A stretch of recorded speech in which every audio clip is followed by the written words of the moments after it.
Well, hi, everybody, and welcome. Tonight is Thursday, March 10th, 2016, and this is our second meeting for our adult open basic education MOOC that we're hosting on Canvas Network this semester. And we've assembled a really great panel with us tonight. We have JR, who is one of the designers of this MOOC, as well as a facilitator. We've got Amanda and Leigh, who are subject matter experts in adult basic education, and we also are so blessed to have with us Janet Leigh, who crosses many categories. She is a participant in the MOOC and also is an adult educator and has a wonderful story to share with us that we'll get to in a moment. So with that, I'm going to stop talking and pass it over to JR. He's going to be our host for the evening for the next hour. We'll try to keep it to an hour, and from there, go for it, JR. All right, so I just want to say hello again to everyone. This is our second broadcast, and we currently have over 1,100 people enrolled, or participants enrolled in our course, which is almost twice as much as we were bargaining for, you might say. This is coming to the end of Open Education Week, and if you haven't heard of Open Education Week, it's coordinated by the Open Education Consortium, which is at oeconsortium.org, and it's an association of hundreds of institutions and organizations around the world that are committed to the ideals of open education, which just so happened to fall in our schedule for Module 2, which we talk a little bit about OER and open education. We couldn't have planned that any better ourselves. So the point we're at right now is we're bridging from Module 1 into Module 2, and we're still in this analyze phase. So if we think about the Delft design model, which we're using for this, rather than the multitude of other instructional design models, is that there are some things that are still left over from Module 1 that we might want to consider, but overall we're incredibly impressed with the efforts by all of you, our participants, the designers, to reflect upon the learners and the context. The personas, like some of the discussions that we've seen in the discussion boards around the personas, has really, I think, brought the context to life in a way that might not have without those personas. A word about the ABE context. You can assume for our project, which is that set of learning materials, the target audience would be somebody who's an instructor or a tutor who might find your resource within OER Commons. So an instructor or tutor might be teaching math or an English language arts topic, and they might come across your material and then use it within their context or adapt it to their context. And the ABE context can range dramatically. On one side of the continuum are well-funded programs with highly trained instructors, and then there are also thousands of smaller run programs across the country. And I think our guests today can speak to that a little bit better than I can.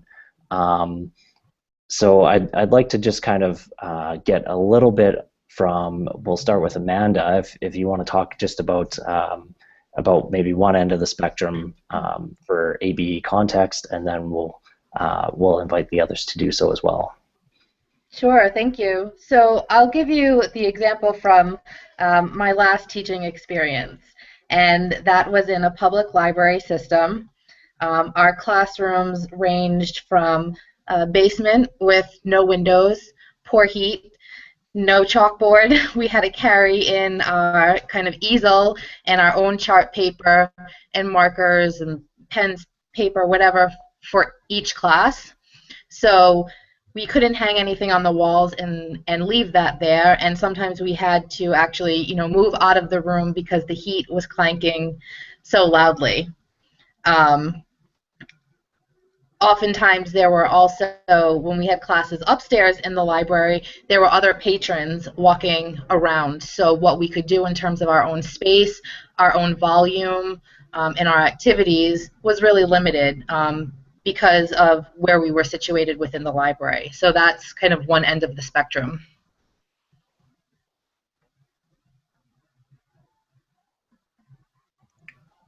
And Jen?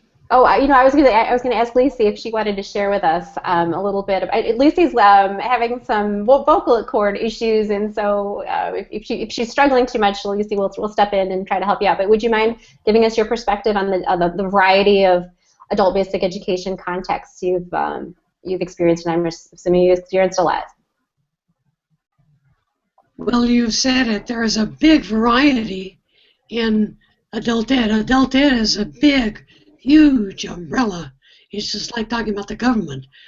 So there's no real definition, except that in most cases, adults come to these resources that all of you are developing in order to get to work or become more functional in society. They're the dropouts, normally. They're the people to whom the public system did not appeal. They have different learning styles. They come from a variety of cultural backgrounds that are rarely addressed in the public schools. They're the people who drop through the cracks. And in my view, the resources developed through this kind of project would, first of all, address those students. And there's such a big variety that, as a developer, I would say choose the population that most appeals to you. They can be young adults, they can be older adults, they can be ESL, they can be immigrants, or family literacy. Adults who are reading to their kids and helping their kids have models. So it's a real big variety. Choose the one that most appeals to you, and then address your resources, number one, to the interests and to the goals of those people, and then to the reading levels and to the academic levels of those people. Someone asked in our SME discussion group, what's the gap? To me, and others can certainly contribute to that here, to me, the gap is low-level reading materials that are, one, interesting to people, that are high interest, and that also appeal to their own goals and their what they want to do in life, many times occupational. That's a big word, occupational. Anybody who can develop occupational materials that are geared not to academic. Like, no, I don't want to teach you algebra today. I'm going to teach you how to work in this environment, and it needs algebra, so here's the algebra that you'll need. In other words, the focus is on the student and not on the academic content, because our adult ed people are dropouts for the most part. They have not succeeded in academic environments, and they will not, and unless they're very highly motivated and very self-confident, which most of them are not, they'll drop. So that's my 2 cents. No, you've touched on a lot of really important things that most of us who have not, I keep repeating myself, but I have a design background and an education background, but not with these learners, and I'm learning every time we have conversations like this. But maybe Janet, before we started the recording earlier, you had mentioned the very specific point that Lacey brought up, the literacy piece, and how you were always amazed at the number of people that could get through formal education with really very low levels of reading ability. Did you want to touch on that for us, please? Yes, absolutely. I'm always astonished at the number of students that can fly under the radar based on their strategies. So they have strategies that help them to get by. Many students who were not able to succeed in our system did so in other ways and went on by dropping out and continuing. But now that they're back, they do have goals, and they do want to get jobs. They do want to help their children with homework. They have interests that way. When the nationwide framework was introduced in 2013, I've seen a lot of teachers feeling very overwhelmed. And the fact that, I've worked in places where there is an abundance of resources, but teachers feel so overwhelmed by it all that they're having trouble sifting through what is appropriate for these learners today. So when you have someone who's 55 years old reading at a grade 3 level, what do you do with that person, and what sort of resource can you match up with them and still remain organized and structured as a teacher? So this MOOC has been fantastic for me and inspiring, knowing that the future is an inspiring place. It's going to be great. So again, thank you three so much for sharing your expertise and insights into teaching in this context. I did also just want to remind our viewers that there are lots of experts that are participating in this course, and you'll often see them in the discussion forum saying, you know, in my context, this is what's happening. And so I'd encourage our participants, you know, as they're going through the discussion forums, to touch base with people that are working across the country in all of these different contexts. Moving along to Module 2, so I've seen some people are already starting to go through Module 2, and the two major tasks involved in this module are the first design decisions discussion, which is 5 questions about the college and career readiness standards and the subject of your lesson, and a little bit about OER. So some of the tasks that we built into this module were looking at the CCRS and identifying the topic and the level that you're looking at, but also to determine if materials already exist, and if they do they need to be repurposed? I remember seeing in some of the discussions that people found things that would work, but that they looked like they were made for, you know, 5 to 7-year-olds, and that doesn't necessarily fit this context. So already just fabulous comments along the way in that discussion. Looking a bit ahead to the OER development, we've also noticed some of you asking questions about using tools like Articulate Storyline, which are really common in the e-learning development arena. Part of open education, and there are lots of different lenses on what open means. As we discussed in the module, it could just mean free to some people, and it could mean like I should be able to do anything and everything with this at the other end of the spectrum. The one caution that I would put around the material that we develop is that it remains accessible to who's going to use it.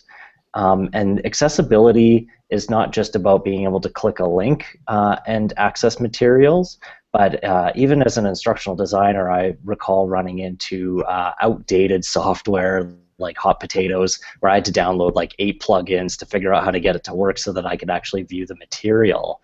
And those technological choices we make can also put restrictions in place. So there are tools that we can use, but I would encourage people to consider what we say are downstream users. Who's going to use this in 1 month after we finish? Who's going to use it in 6 months?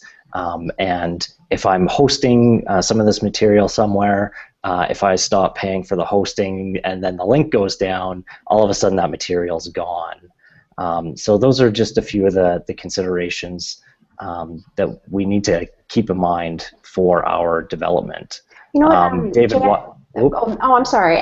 Before we leave this topic, I know Amanda had some thoughts on this too. So I'm sorry. I thought you were leaving the topic, but go ahead. Sorry, I interrupted you. No, I was just going to talk about David Wiley, but no, we're good. Amanda, I'd love to hear your input on this as well. No, I mean, I would agree with everything that you said in terms of it needs to remain accessible. And, you know, I shared a little bit about a context in which I worked that there was, you know, not even a place to write, let alone software or the technology needed in order to use those types of resources. So it doesn't mean that they can't be made or shouldn't be made, but when we're talking about adult education, we're talking about people who really do have limited access. So we don't want to, in the spirit of helping and contributing, actually restrict them even more. So really keeping in mind what is free, what does everyone, every teacher, hopefully have the access to be able to share and use with their students. Right. And yeah, JR, I'm sorry I interrupted you because I think you were getting to a good part about the 5 R's. I'm sorry, I shouldn't have kind of stepped on you there because that's really important. That's really where this really comes from. Yeah, and that's so the 5 R's. If you go to if you just even Google David Wiley 5 R's, he outlines. Where are we? So you can retain, so you actually maintain control of the copies of the content. We need to be able to reuse, which is the second R, so that we can use it in class, in a study group, on a website, in a video. Like there's a multitude of ways that things could be reused. The third R being revise, so if we need to be able to like adapt or adjust, and that's where free is not open enough. Right. Open education, or the open and open education, means it's free, but also you're granting permissions to people who find that material to be able to adapt, adjust, modify that content itself. One of the primary applications of that is in translating. So we have materials that maybe are developed in English, and by providing this as an open educational resource, we're enabling people to be able to translate it into another language. Remix, so I could take 2 or 3 of the OERs and put them together, and then I can give it out to my students as well. One of the other pages on the opencontent.org site, which is David Wiley's site, he talks about those technological choices and how that also influences those 5 R's. So that's just what that's about where I was going to end with that. Yeah, and that's, it was, we had a discussion a little bit last week when I termed some technology as bells and whistles. We would like people to kind of limit the bells and whistles, which is tough because I know a lot of people are joining this class trying to learn about bells and whistles and trying to improve their skills and develop a portfolio.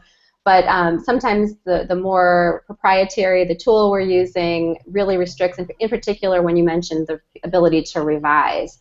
So if you're really locking somebody into a piece of software that they're not going to be able to tweak or edit or revise, it will change where you fall within the continuum of open. Mm-hmm. So it's not, as you're saying, it's more than just giving someone access to the resource you've created. It's really contemplating all 5 of those R's. So.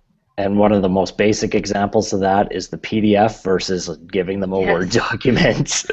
So it's, a PDF is, that's great. I can distribute it and most people should be able to open that up. But, could any one of us sit down and actually edit that? That's kind of up in the air. We did have a comment come in on Twitter just 1 minute ago saying, thank you, Leigh, super helpful.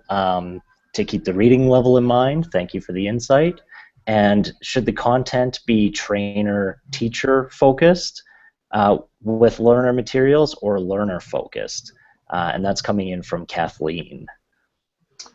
I might take a quick stab at that one. So I'm going to refer to the design document, and it really has 3 parts to it. The third part is easy. That's your reference section, so we'll kind of set that off to the side. That's just where you cite the works that you've used to build your lesson. But the first 2 pieces of it, the first is a lesson description, and really that is for your instructor. So you're telling the instructor basically who you've designed this for, what the standards are that you're aligning to, and that very much is you're speaking to an audience of instructors. And you're hopefully writing it with keywords and appropriate titles and things like that so they're able to find it through the search features within OpenAuthor, which is the authoring tool we're using. Then the second part of the design guide speaks specifically to the lesson you're developing that instructor will use with the learner. So the second part of the design document is your lesson. And so it's sequenced the way that you would anticipate the lesson should be presented. It includes all of your presentation material, your practice opportunities, and things like that. So to answer your question, it's both. It starts out with that focus of here's what I prepared for you to the instructor, and then it pivots in the second part of the design document to be the actual lesson. And anybody else now can chime in, but that's that's kind of the method to the madness of the design document, or the design guide rather. I'll hop in, and maybe it would be good to think of the goal and the objectives of the lesson are absolutely learner-centered. The activities, the approach, everything is learner-centered. The format of the lesson is teacher-centered. So other teachers are going to use this, but the end result is the student. That's a great way to put it. That's a great way to put it. Yeah. So you're right. Everything should be geared toward support of the learner, and then with that filter that the helping out the instructor understand where it fits within the context of what they're doing. Perfect. So often we write objectives that sound like they're for, graduate level neuroscientists. Objectives are for students. So if you're writing objectives for a student who can read at the 5th grade level, write objectives so that that student can read the objective at that level. But of course, the design of the lesson is for teachers to implement with those students. Awesome. Thank you for replying to that Twitter question. Our focus in Module 2, as I talked a little bit about, is on rounding out the analyze phase of our Delft design process. So we began with the learner personas, and now I see a lot of people posting in Module 2. One interesting thing that was kind of happening in the conversation leading into this today was the notion of what you're teaching. And so it's not that I teach math, for example, right? Like that's so content centered, and we began this course with the personas really to drive home the idea that the materials are centered around the learner. And I think Leigh just spoke to that really well. Share and compare some of your ideas. So if you're feeling stuck a little bit, people are already posting in those discussion forums, and they might be able to inspire you or guide you. I've said it so many times already, I'll say it again. There's so much expertise in the course with all of the different participants we have that are willing to share. So if you connect with somebody and ask them questions, or post out to the help forum, or ask the subject matter expert, that's one thing that'll help you find your way. And a number of you have mentioned that there's a lot of material in Module 2, which is fair. There is a lot. And from an ID perspective, when we were designing this module, we were unsure of the expertise of the participants coming in. We didn't know necessarily if somebody had zero teaching background, zero instructional design background, or has been doing instructional design for 20 years.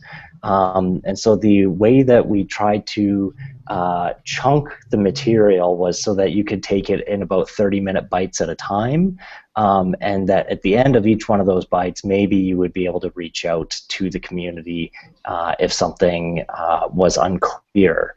The CCRS is quite a large document. I remember the first time I came to it. The expectation is not that you read it cover to cover, but that you use it as a guiding framework. I can't remember if this actually got caught since we started at 6 o'clock, but a lot of design projects in instructional design, you don't necessarily get the framework that tells you what all the benchmarks are. And so you have to you deal with the learner, and you deal with trying to figure out what the benchmarks are, and you deal with the context and all of these things in the analyze phase that when you're in a discipline, or you're designing in a context that has a framework, that is a great resource to start with. And all different frameworks are going to be written slightly differently, but they have foundational components of showing you those benchmarks and helping you then to derive some of the learning objectives once you then go back to the context. If any one of the subject matter experts wants to talk a little bit about the CCRS, I welcome that, because I wouldn't be able to speak to it as clearly as you might. Yeah, I think Amanda, didn't you answered somebody's question there, like how you would tackle it, starting with like the two subjects. Do you want to just kind of give a if you're new to it, how would you tell somebody to read it? As we're saying, don't do it cover to cover, but like, what would you recommend?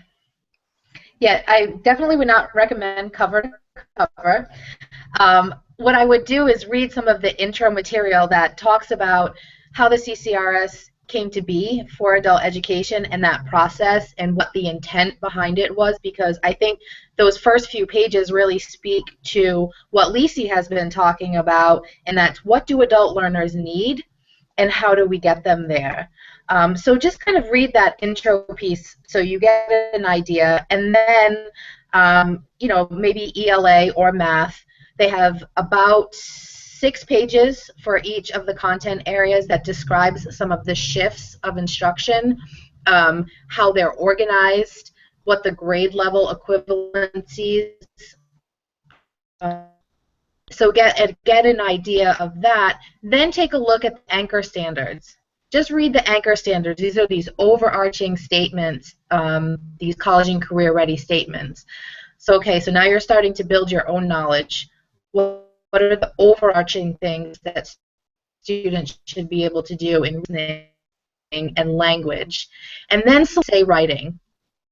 And then read some of those level-specific standards a little bit more closely. This will give you an idea of what the progression is from level to level. And I think that's one way to approach that very large document. That's great. Kind of, again, get that overview and then more detail. That's perfect. And I also wanted to mention, and we can leave this topic, but Leigh brought up a great point when she was assisting someone last night, I believe it was. Don't forget it's a PDF document, and so you can use the search function.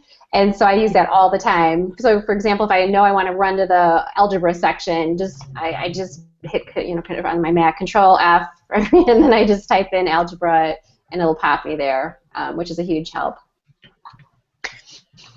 Yeah, that's If it's okay for me to interject, I really, when I look at this document, I really think about myself and the things that are motivating me, and what I'm really interested in. I love the fact that the strands are reading, writing, speaking, and listening, and language.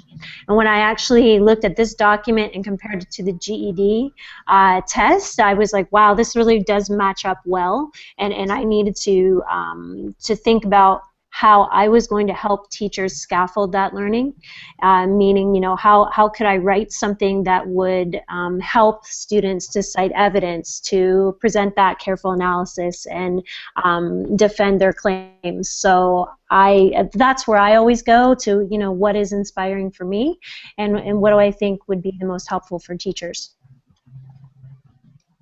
Awesome. And that actually now brings us to our main event.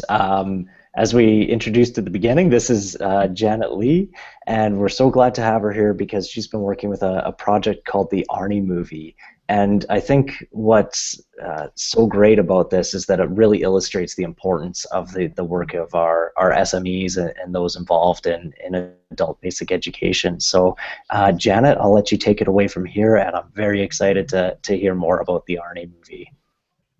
Oh, thank you so much for having me. This is a big honor for me, and something that I've been just feeling so inspired about lately, because this project that we're working with is actually one of Arnie's dreams. So Arnie, this is Arnie behind me. Arnie is not with us anymore. He passed away in 2012. But before he passed away, I got to spend 10 years with him, traveling from school to school, speaking about literacy and the importance of asking for help. I was an English teacher for 12 years. I taught in Brandywine, Maryland for 3, and then I moved to Canada, to Ontario, where I was a high school English teacher, and I loved it. I loved my students, but I was always given the groups that everybody said were the most difficult groups. All of the, and it ended up being a lot of boys, a lot of just kids that were male, and they did not enjoy literacy, and they did not enjoy school. So so my administrator would pair me up with the students that they said had trouble learning. And you know, and I was a very inspiring teacher, very enthusiastic, as you might imagine.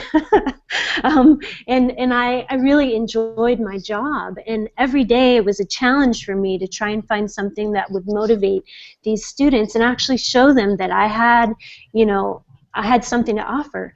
And when Arnie Stewart came to our school, everything changed.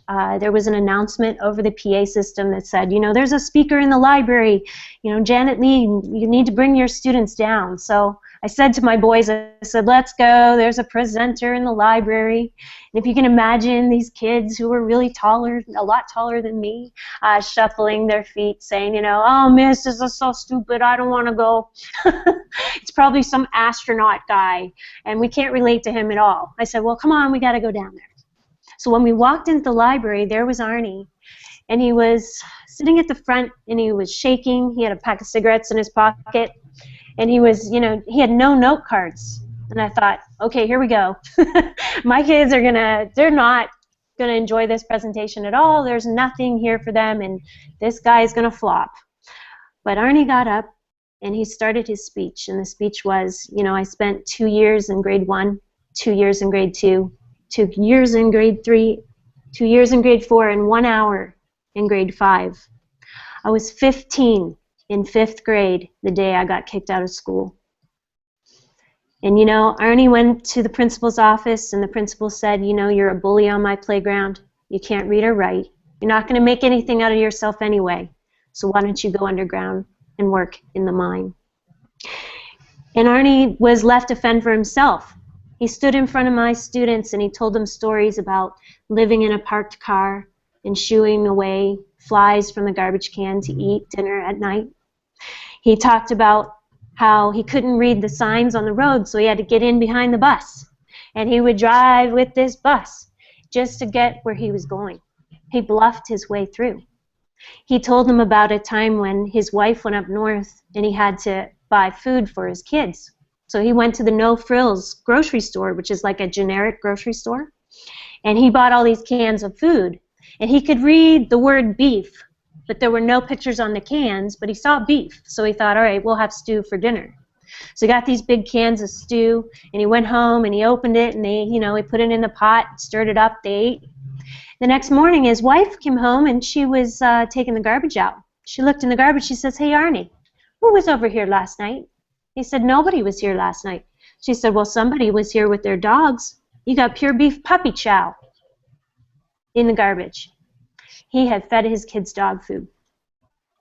And I mean, the whole crowd was just so moved by this. And I thought to myself, wow, I mean, this story is so genuine and so real that I know it's making a difference. And by the end of his speech, my boys who did not want to be there were crying. And many of them related to Arnie's story. One came up to me after and said, Miss, I'm sleeping in my car. But we sleep in the parking lot here, and the reason we do is because teachers like you care. And I'm Arnie. Can you help me? So, you know, have you ever had one of those moments where it was like this aha moment where you knew your whole life was about to change? Well, that was the day for me. I thought, wow, I thought I knew about teaching. I thought I knew what these kids needed. You know, and Leigh was saying, you know, it's not about what they need. You have to listen. You know, and when I listened to this man's story, I knew I had a lot to learn. But I also knew that he had a lot to teach and that I had to help him do that. So like I said, for 10 years, I traveled with him. I helped him to get into schools to talk to audiences. We talked to 72 audiences. And we ended up giving these they were trading cards, these Arnie cards. And the card was basically like how to ask for help. So if you needed help, you just put that card on your teacher's desk. And it was a picture of Arnie standing with his teacher's bell, with the bell in front of his school. And that little trading card, you could put your name on it, and then your teacher would say, what can I do to help you? So those kids who were falling under the radar, the ones who were falling through the cracks, were actually asking for help. And, you know, it just became this really big thing. And we were so surprised at how many people were coming forward. Parents were coming forward. I can't read. Can you help me? The teachers who were coming forward and saying, you know, finally I get it, I understand, I know why parents are not returning my forms, they're not signing papers, you know, I need to change my practice a little. And you know, it inspired people to continue on. Now, Arnie, as I said, passed away, but what we've been able to do, I have 4 manuscripts ready to go, and I also have a movie. So I have a screenplay, and it's called Arnie, and it's about what we were able to do together. But it was also about, you know, how this gentle man moved so far in his life because he finally found the courage to ask for help. And even one person can make a difference in this world. And I believe that about us. I believe that about this project that we're all involved in. Each of us has something to contribute, and we can all help. And that's the message that Arnie always had. And I'll tell you, you know, if Arnie could just have resources that attach to his understanding, to his motivation, if he could have had a resource that was about fixing a car, I bet you $1 million Arnie would have learned to read when he was 20. If Arnie could have had something that piqued his discussion, if he could have had someone who had empathy for his needs and where he was coming from, I know it would have been different. And that's what we're lacking. You know, we don't have resources that really address the adult learner, and that's what we're here to do. So I'm very excited and honored to be a part of this, and I know that this is part of continuing Arnie's mission and continuing to raise awareness about this gap that needs to be filled. Wow, this is like, I'm trying not to choke up. This is pretty big. It's pretty heavy. But could you give us, like, what took within him to make the step to say I need help, and like how did he then take steps to literacy himself, and what were some of the things that were successful for him? Well, it's a great question. Arnie was, his neighbor left a note on his door, and he couldn't read the note, so he just kept taking the note and putting it away. Well, finally this lady knocked on the door, and she said, Arnie, why aren't you answering my letters? And he said, well, you know, I can't read them. You know, and she said, oh, well, you should go and ask for help. There's a literacy coalition. You go there and you ask them for help. But Arnie had asked for help, and every time he went in, they said to him, well, what country are you from? He said, what do you mean, what country, my friend? He said, well, you're 55 years old, you can't read. What country are you from? This must not be your first language. And so it was only for immigrants, and they would turn Arnie away.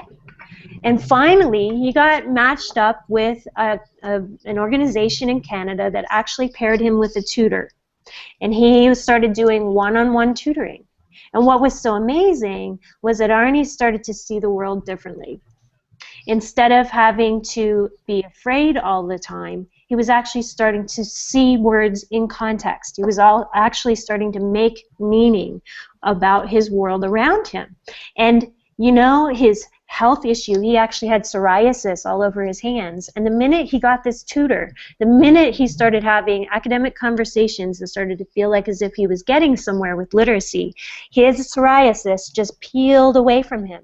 So this is a health issue, and you know, Arnie, it felt so much better because his self-esteem was addressed, you know, and he was somebody, you know, and he always used to say self-esteem, that's what it's about, you know, I am somebody too.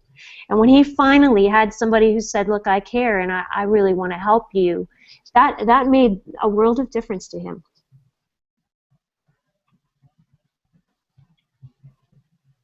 That's great. I don't know I hope I answered your question, Jennifer. No, you did. And then maybe if you could give us a little sense of then the status of your project. We started to talk about this a little bit before we turned the recording on. There's a question from Twitter asking when it will be published. Oh, it's such a good question.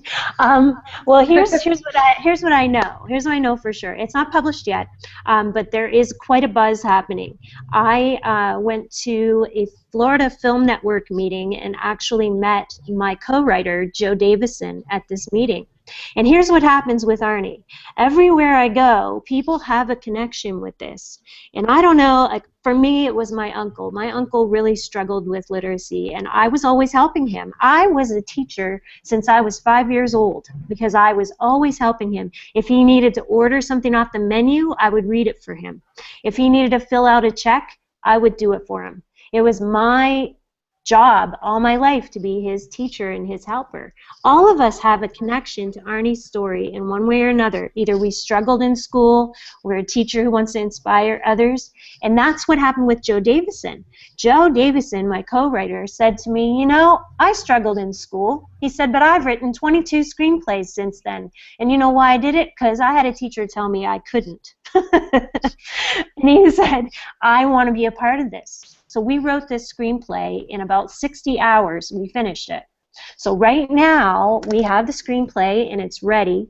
We know that connection leads to connection leads to connection. And we're hoping for somebody like Ron Howard to pick this up, or Brian Grazer to pick this up. It's a true story, and it's time. It's time that these people get a voice, and it's Arnie's voice. And you know, I know he was Canadian, and I'm Canadian too. I'm actually American and Canadian. But this is a worldwide issue, and we need to do something about it and allow people to ask for help and to be open to it when they do. So no, we're not published yet, but we're ready to go. We're just waiting for the right avenue. So I'm hoping that, you know, a broadcast like this can help.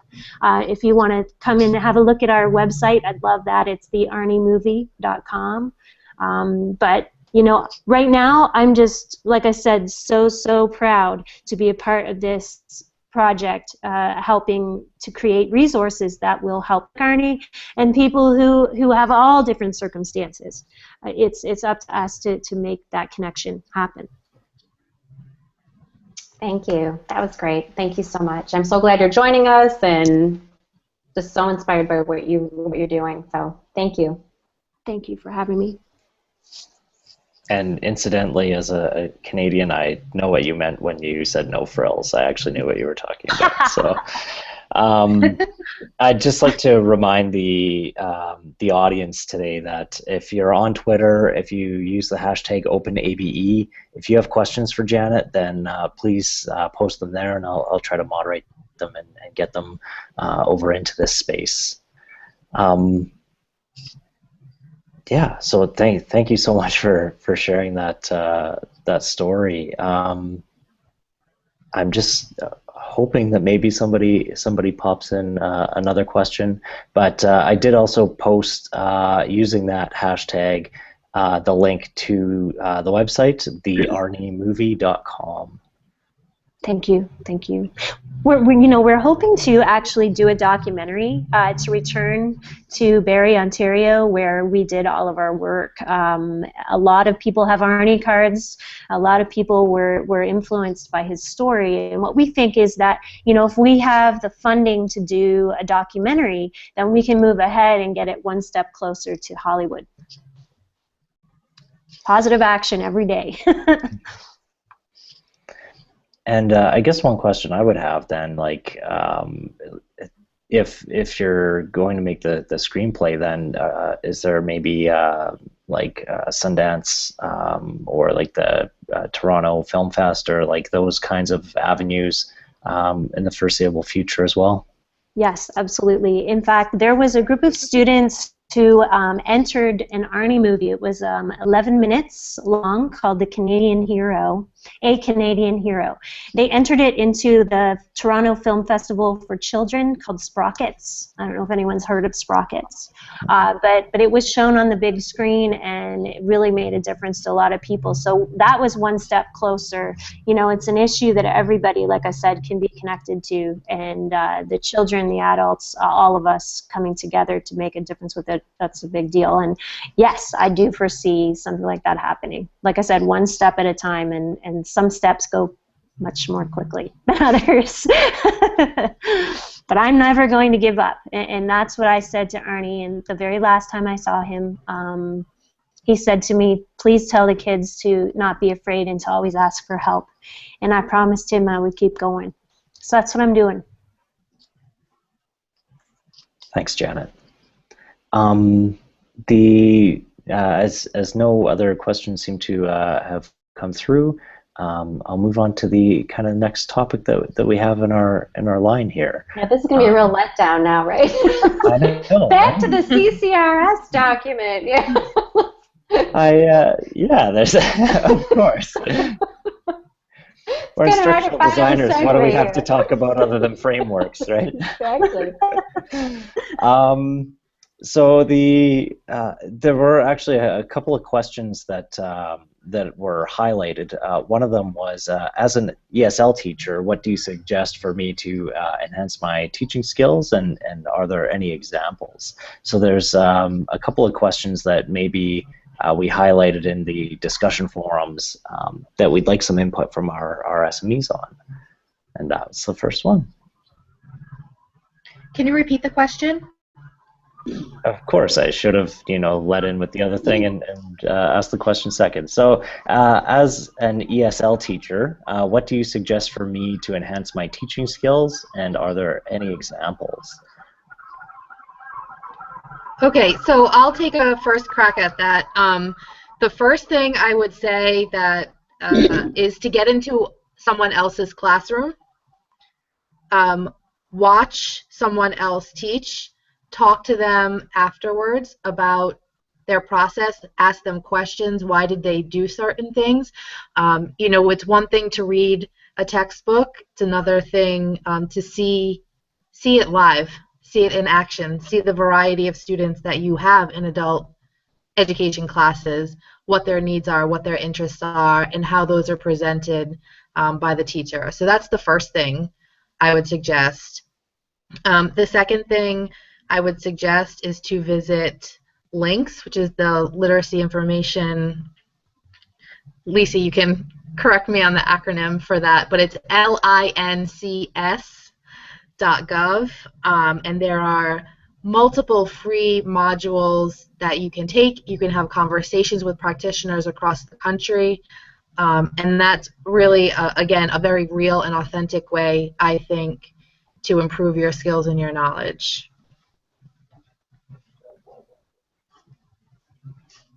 Can you hear me? I didn't. Can you hear me? Yeah, we can hear you. Go ahead. Mm-hmm. One thing that many don't realize is there are two types of ESL students. ESL generally speaks to English as a second language. That population usually has low literacy skills in their own language. The other population is second language learners who are very proficient in their own language. And there's a big difference in how they learn, so it's interesting to get an idea, because sometimes ESL students can't read or write even in their own language. Mm-hmm. And we know that if they learn how to read and write in their own language first, they'll do it faster and better. But most don't want to do it that way, because when they come to us, they say, I don't want to learn my own language. I want to learn English. So we have to go and teach them literacy in English, even though it's a foreign language. So another thing that is very often ignored in second language learning or foreign language learning is cultural differences. And I highly recommend anybody working with anybody in adult ed go through Edward Hall. Edward Hall talks about high and low context ways of learning. It's another way of saying it is individualistic or collective ways of learning. And there's a whole line between that. But people learn in very different ways. Most of our adult ed ESL learners are high context learners. That means that they're collaborative. They like to work with each other. So the more collaboration and interaction that you can insert into lesson plans, the better. That doesn't mean that all of them are like that, especially if they're very literate or if they're professionals in their native language. So there are a lot of different variables. But again, I go back to learner-centered. Know your student, and ESL students also learn much better as adults like all do.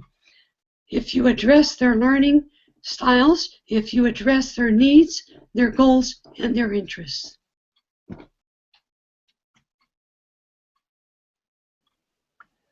And the other question that we have brought here is, I wish to expand my international education and training to other countries. Do you have any opinions? And I missed the context on that one, but one thing that did come to mind was Africa OER, which is actually an organization that they're trying to develop OERs for that particular context. I don't know a whole lot about the project itself, but I know I run into it from time to time, especially in OER Commons. But any other points or messages from our SMEs? Well, if you Google international jobs or occupations, or if you play with Google, you'll get a huge list. Some of them are for ESL teachers all over the world, and they don't require that much experience. But that would be Google is a wonderful place to start. And you know what, I'd also put in a pitch, if you go to our introductions, the first module 0, and we have so many people who are from one country teaching in another right now. It would be great, and maybe we could even do that. We could maybe set up something like another special interest group or something if there is some interest in that for kind of the expats or whatever it may be that are teaching elsewhere and interested in connecting, because I was pretty amazed as we were all making our introductions that a lot of people had a very similar story, that they were working someplace else from another country. So maybe we'll do that. Should we do that? Should we add another special interest group? We have so many special interest groups. Pretty soon it gets a little granular. But anyway, go ahead. Well, we do have, so this is the time that I remind our audience that we do have these special interest groups. There are ones set up for English language arts and literacy, math, sciences, and TESOL and ESL discussions. In addition to those subject-specific ones, there is also a peer-to-peer chat. And at the top of every discussion, I believe that you can actually search entries or author. So if you're looking for something in particular, the search feature should be able to help you out rather than just scrolling.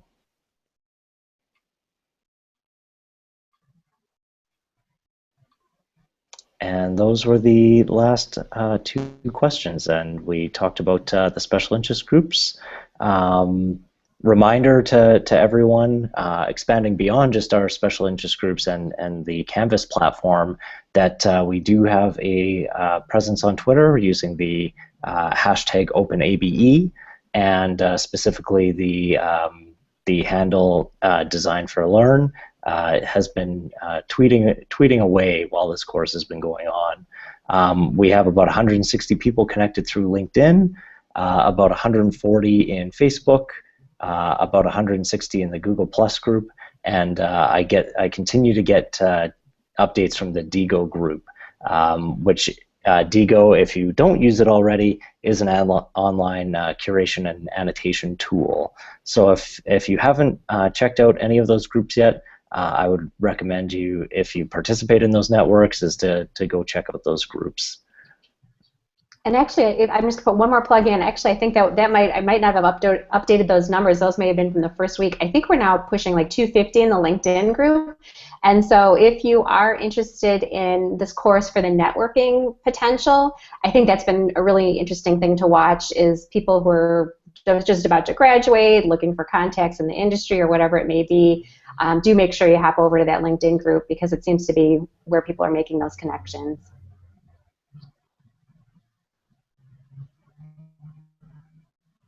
And that actually brings us, I think, close to the end of our program.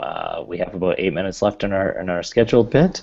I want to say thank you to the three SMEs again for joining us and being able to provide all of your insights into the context. If you have any last bits of wisdom for our group. Since we have a few minutes, going back to the ESL, I always encourage teachers to include these wonderful digital devices for ESL.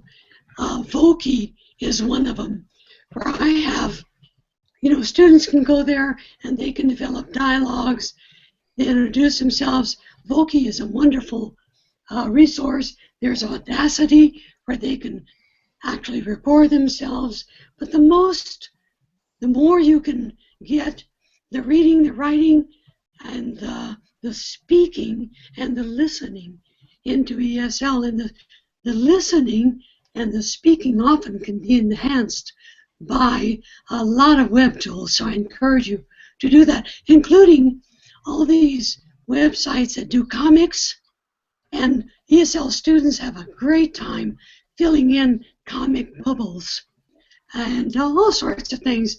And I believe in humor as being a great way to engage adult learners. So since we have this extra time, thank you. I would add a bit about storytelling. It's very important to allow your students to tell their stories, because all of us have stories to tell. And when Arnie started telling his story, it was very disjointed and it was very out of order. So as a literacy activity, we'd actually sit together and think about a logical way to put together his story so that it could have the most impact. Another thing that I added, and it's a little lesson plan I might kind of allow you to have, is before Arnie would arrive in a school, we would have teachers use Arnie's photographs. So we would put his picture up and we'd say, who do you think this guy is? What is he coming to speak to you about? Let's make some predictions, and let's provide proof for our predictions, right? So we'll have a look at this picture. A lot of people thought he was a principal.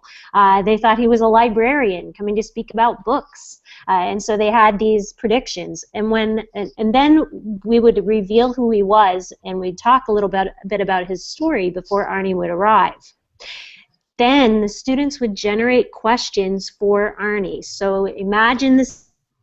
What sort of a question might you have for him, and why would you have that question? So the act of putting together questions for someone that are better than yes or no answers, that is a literacy skill.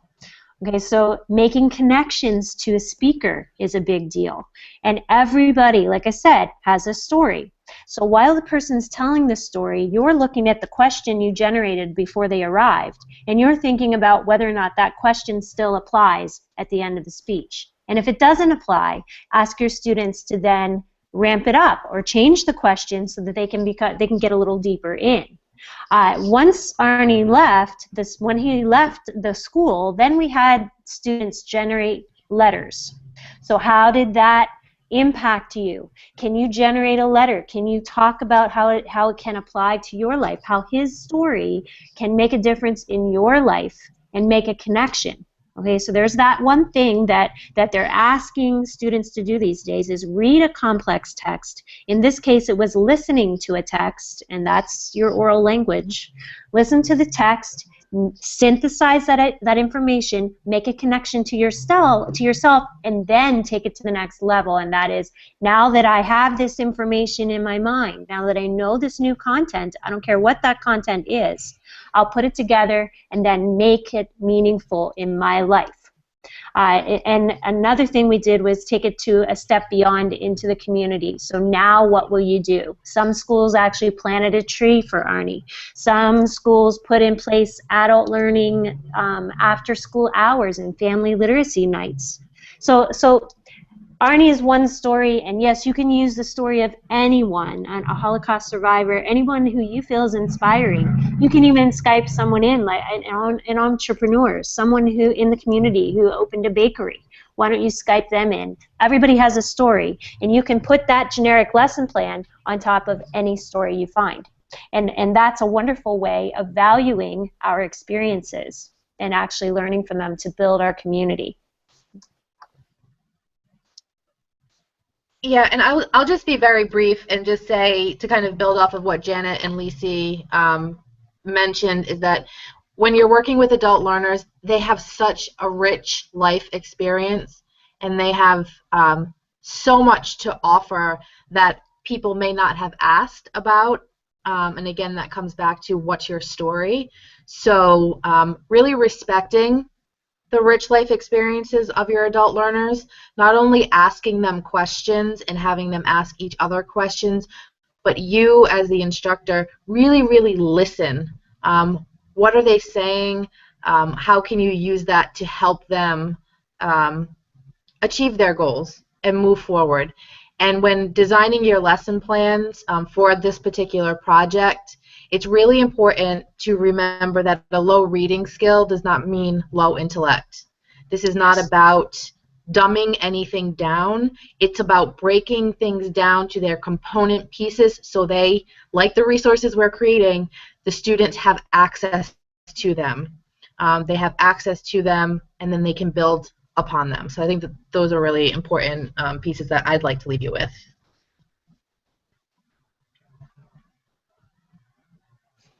All right, that brings us to the end of our session today. The recording for this, I believe, should be up in about 24 hours or less. And our next live webinar broadcast via Google Hangouts will be on March 31st. And I believe that one we're getting more into the designing instructional strategies for your lesson. So I'd like to thank everyone that participated on our panel here, and everyone for watching the live broadcast, and thank you for watching the recording if you're watching this recording. Have a good night, everyone. Thank you. Have a great night. Thank you so much, JR. Thanks, y'all, for joining us, too. Thank you. Good night.